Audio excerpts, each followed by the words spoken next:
pengadilan paling tidak adil di dunia. Tepatnya pada tahun 1692 hingga 1693, di Salem, Amerika Serikat, terdapat sebuah pengadilan tentang kejahatan sihir.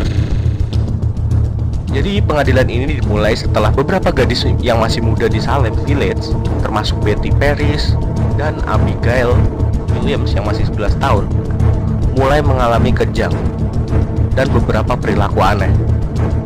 Bahkan mereka berteriak-teriak tanpa alasan yang jelas.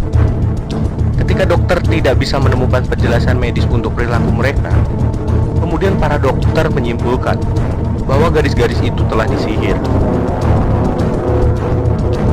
Di bawah tekanan, gadis-gadis itu menyebut beberapa wanita sebagai penyebab sihir mereka, termasuk diantaranya Tituba, seorang budak dari Karibia, Ragut, seorang pengemis.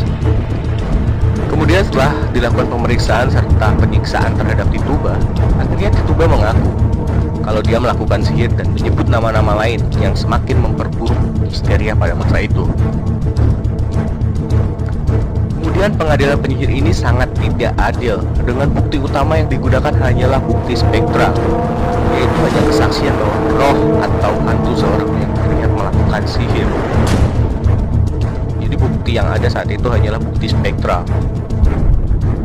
Hingga akhirnya tuduhan ini meluas dan semakin banyak orang yang dituduh, termasuk mereka yang memiliki reputasi baik dalam komunitasnya. Hingga akhirnya sebanyak 20 orang dieksekusi. 19 diantaranya digantung, dan satu orang, Bill Score, dihancurkan dengan batu karena menolak untuk mengaku.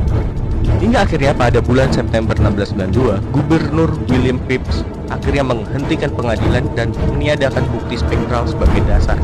Pengadilan ini menjadi simbol dari ketidakadilan sistematis di mana ketakutan dan prasangka mengalahkan akal sehat dan bukti rasional.